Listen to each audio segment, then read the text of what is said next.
कारंजा तालुक्यातील 27 ग्रामपंचायतीच्या निवडणुकीचा निकाल 18 जानेवारी रोजी लागला असून यावेळी मतदारांनी जास्तीत जास्त नवयुवकांना संधी दिल्याचे निकालावरून दिसून येत आहे। यावेळी या निवडणुकीत मुरब्बी ग्रामपंचायत अविरोध झाल्यामुळे निवडणूक रिंगणात 27 ग्रामपंचायतीच्या 90 प्रभागासाठी 494 उमेदवार रिंगणात होते। ग्रामपंचायतीच्या निवडणुकीमध्ये माजी आमदार प्रकाश डहाके यांच्या गटाचे वर्चस्व दिसून येत आहे, तर भाजपाच्या पदरामध्ये 2 ते 3 गावे पडली असून काही गावांमध्ये संमिश्र प्रतिसाद मिळाला आहे।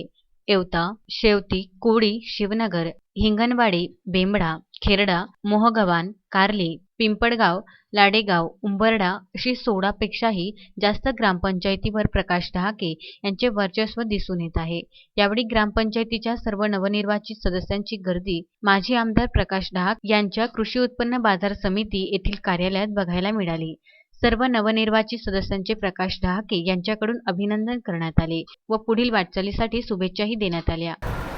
सर्वात पहिले या निमित्तानं निवडणुकीचा निकाल काही लागला तरी सर्वांनी आपलं गाव शांत ठेवावं अशी सगळ्यात पहिली सर्वांना विनंती। ग्रामपंचायतीचे निकाल स्थानिक पातळीचे आहे, पण माझ्यासाठी मनापासूनचे समाधानकारक आहे।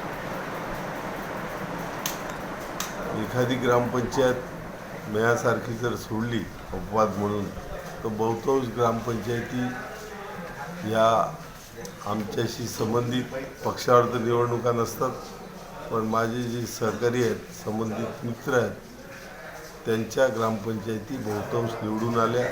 मोठ्या ग्रामपंचायतीची खूप चांगला परफॉर्मन्स यावेळी आमच्या सहकाऱ्यांनी दाखवला आहे। एखाद 2 ग्रामपंचायतीचे निकाल अजून यायचे, पण मी अतिशय समाधानी आहे।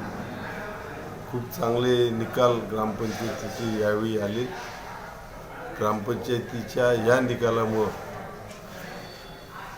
परत तालुक्याचं वातावरण पुढे जात आहे अशी मला खात्री आहे।